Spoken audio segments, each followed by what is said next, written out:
For decades, America has built its global power on one simple idea. The world needs American leadership to work properly, from trade systems to military deals, from technology rules to democratic values. Washington has put itself at the center of everything. The entire global order was designed with America controlling the flow of ideas, money, and power across the world. This setup worked well when rising nations either joined American interests or could be stopped through economic pressure and diplomatic isolation.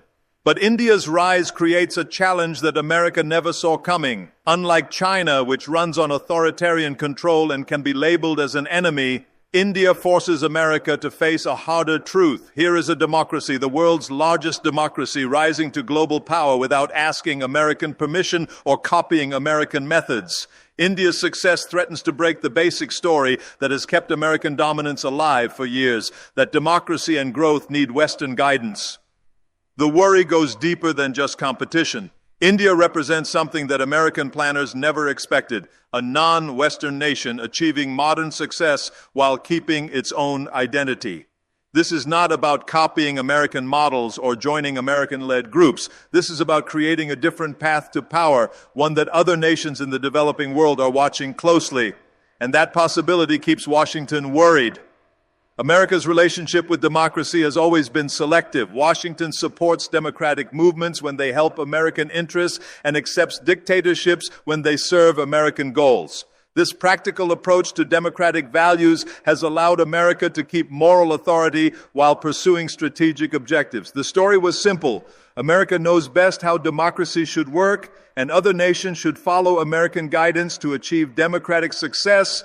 India's democratic experiment destroys this story completely. With over 1.4 billion people, hundreds of languages, multiple religions, and huge economic differences, India manages to hold free and fair elections, maintain civilian control over the military, and protect basic rights despite enormous challenges. The size and complexity of Indian democracy make American democracy look almost easy by comparison. Yet India achieves this without American teaching or approval. What makes this particularly threatening is that India's democracy is not built on Western ideas. It draws from ancient concepts of group decision-making, spiritual diversity, and civilizational tolerance that existed before Western democratic theory by thousands of years. Indian democracy includes village councils, consensus-building traditions, and inclusive governance practices that offer different models for democratic participation. This suggests that democracy is not an American invention, but a human desire that can take many forms. Furthermore, India's democratic strength during crises exceeds that of many Western nations. While established democracies struggled with division, institutional breakdown, and public trust problems, India has maintained democratic continuity through wars, economic upheavals, and social changes. Indian democracy has survived military threats, separatist movements, natural disasters, and global economic shocks, while continuing to evolve and adapt. The implications are massive for American foreign policy. If India can succeed democratically without American guidance, then the entire premise of American democratic leadership becomes questionable. Countries seeking democratic transitions may look to New Delhi rather than Washington for inspiration and support. This shift would undermine America's soft power advantage and reduce its ability to shape global political development. More importantly, India's success proves that there are multiple paths to democratic governance. The American model of liberal democracy, individual rights, and market capitalism is not the only way to organize a successful democratic society. India's approach, which blends traditional consensus building with modern electoral systems, offers a viable alternative that may be more suitable for diverse developing societies. This creates an existential challenge for American global strategy. America's entire approach to international relations depends on being seen as the ultimate democratic authority. If that authority is questioned, America's ability to lead coalitions, justify interventions, and maintain alliances becomes severely weakened. India's democratic rise does not just compete with American power, it challenges the foundation of American legitimacy. America's global dominance has always depended on its ability to influence, pressure, or control emerging powers, whether through economic sanctions, military alliances, intelligence operations, or diplomatic isolation. The U.S. has maintained control over the global order by ensuring that rising nations remain dependent on American systems. Even adversaries like China can be managed through trade relationships, technology restrictions, and international pressure. India presents a fundamentally different challenge. It refuses to be controlled, influenced, or pressured into positions that do not serve its national interests. This independent approach to foreign policy is not new. It is deeply embedded in India's strategic culture.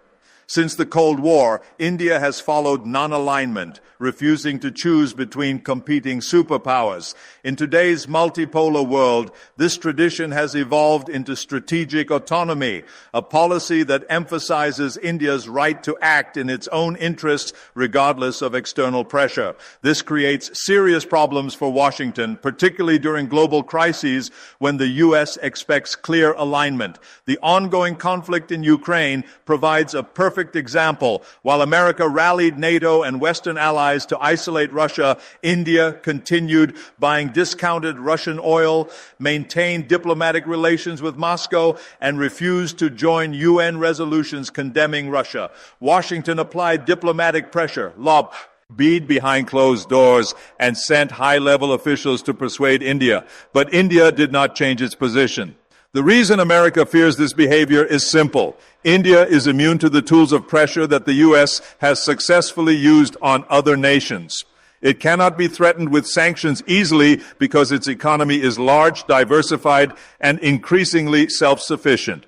It cannot be diplomatically isolated because of its central role in organizations like the G20, BRICS, SCO, and its strong bilateral relationships with multiple regional powers across Asia, Africa, and Europe. It cannot be intimidated militarily because of its own nuclear weapons, growing defense capabilities, and strategic partnerships with multiple powers, including Russia, France, Israel, and yes, even the U.S. at the same time.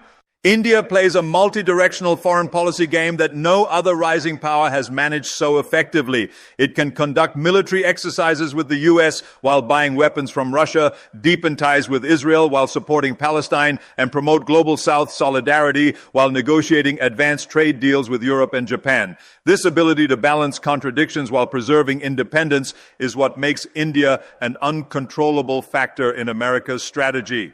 Moreover, India does not depend on Western approval for legitimacy. Its democratic identity, cultural confidence, civilizational depth, and historical experience as a non-aligned leader give it unique credibility in the developing world.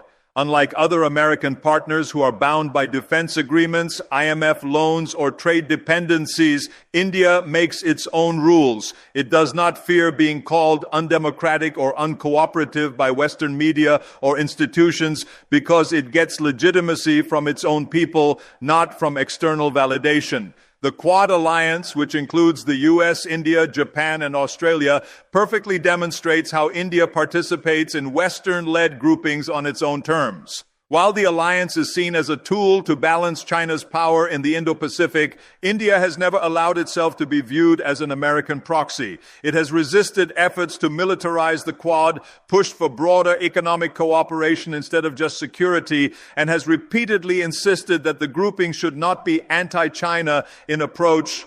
This frustrates U.S. strategic planners who would prefer clearer alignments and stronger military coordination. But India refuses to transform its partnerships into relationships of dependency or confrontation. The truth is, America fears powers that it cannot predict or shape. China, while economically powerful, is rigid in ideology and therefore more predictable in behavior. India, however, is flexible, adaptable, and deeply rooted in its civilizational confidence.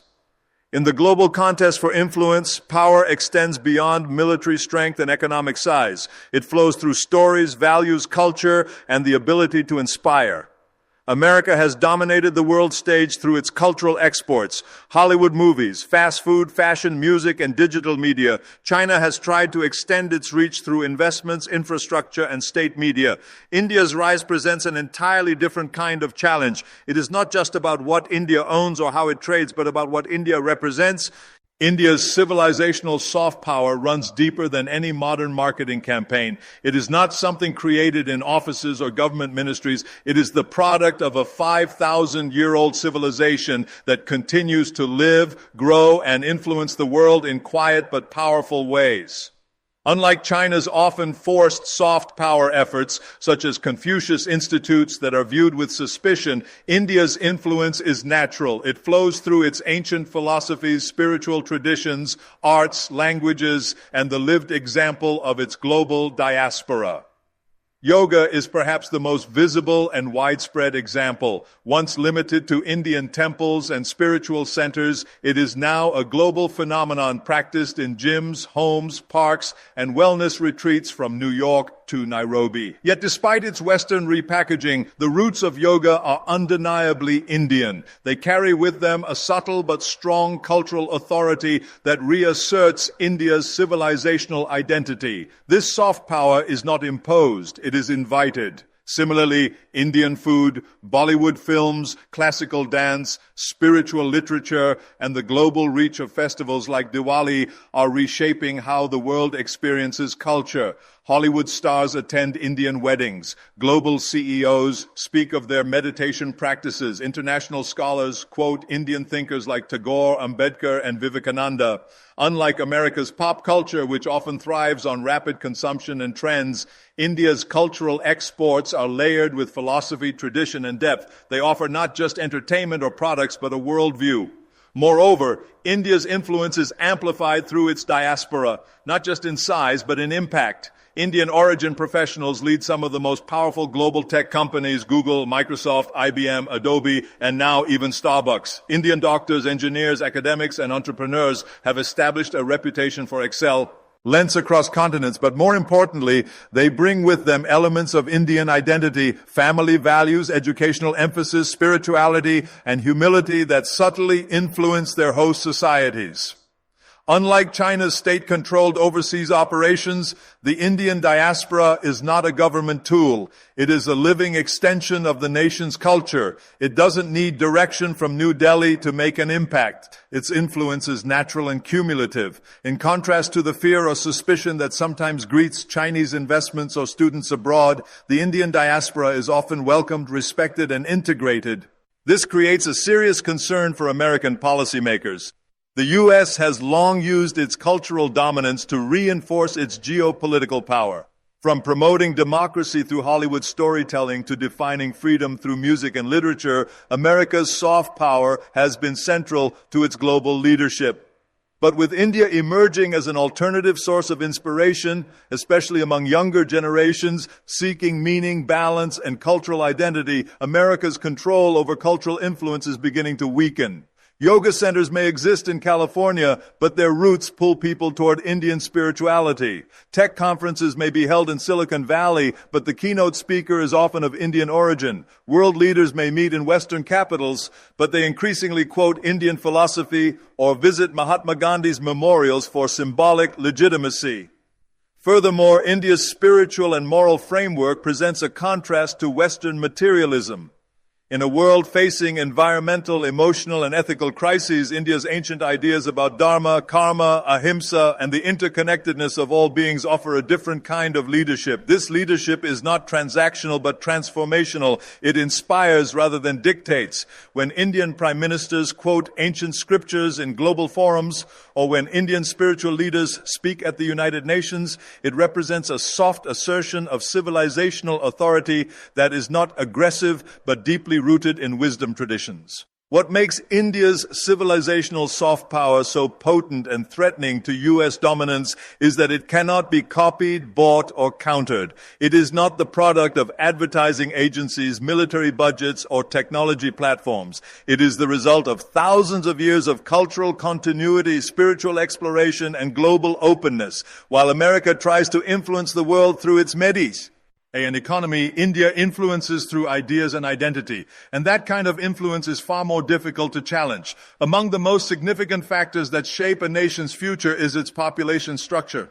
While many developed nations, including the United States, struggle with aging populations and declining birth rates, India stands out as a rare demographic powerhouse.